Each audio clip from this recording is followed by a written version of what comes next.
Nah, bagaimana itu biar motornya itu nggak sampai kehabisan oli? Bagaimana cara kita mendeteksi? One, two, three, come on! Selamat malam sahabat DB Channel dimanapun kalian berada di malam hari ini. Kembali saya DB Channel hadir untuk sedikit berbagi tentang permasalahan di sepeda motor lagi. Nah, mumpung saat ini saya sedang menangani dua buah sepeda motor, ini khusus Matic tipe Honda ya.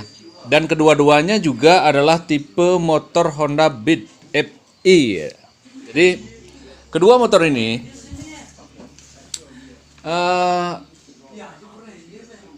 memiliki permasalahan yang hampir sama, atau penyebab permasalahannya sama. Nah, yang ingin saya bagi buat teman-teman semua, kenapa tipe-tipe motor Matic seperti Beat ini olinya itu gampang sekali habis, padahal motornya nggak ngasep.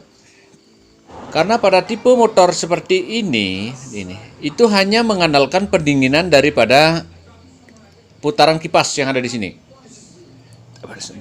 Ini.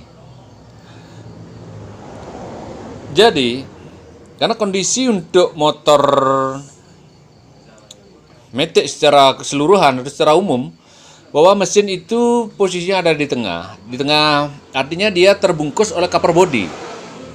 Jadi, walaupun ada sirip-sirip kayak begini, karena dia hanya mengandalkan putaran atau pendinginan dari kipas, nah itu menurut prediksi saya, panas mesin itu akan sedikit lebih cepat ketimbang motor yang memakai radiator.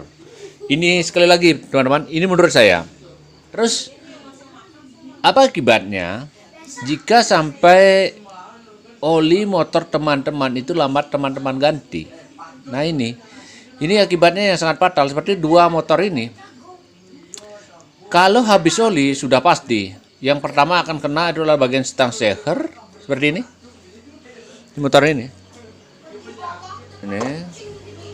bagian stang ya, kelahar stang ini udah pasti. Nah, dia akan bunyi.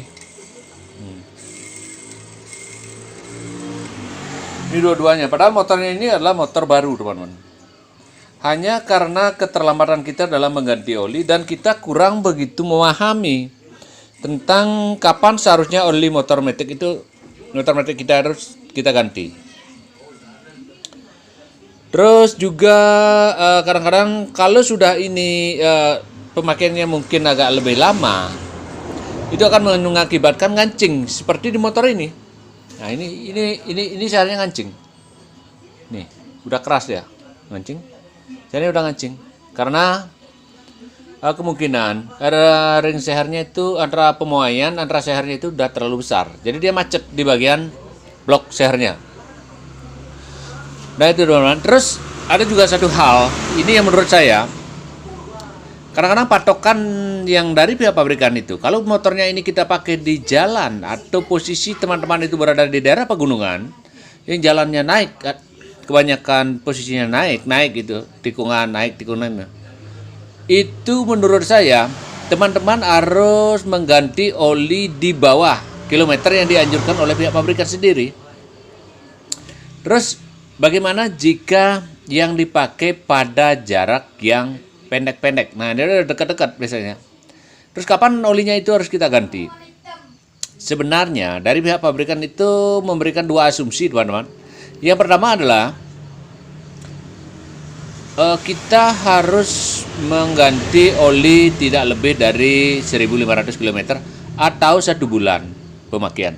Dan satu lagi, ini juga pernah saya bagi buat teman-teman semua, itu bagi triknya bagaimana itu biar motornya itu nggak sampai kehabisan oli, bagaimana cara kita mendeteksi.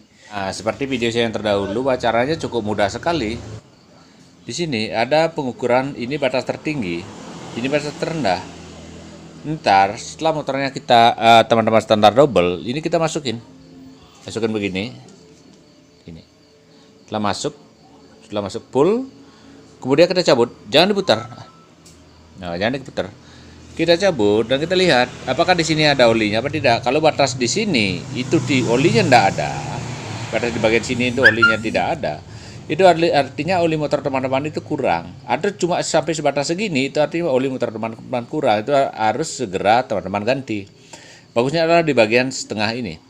Nah, itu artinya olinya masih normal. Jadi simpel aja cara mendeteksi apakah oli motor teman-teman itu masih atau tidak. Itu kalau perjalanan atau motornya ini teman-teman pakai dalam jarak-jarak yang pendek.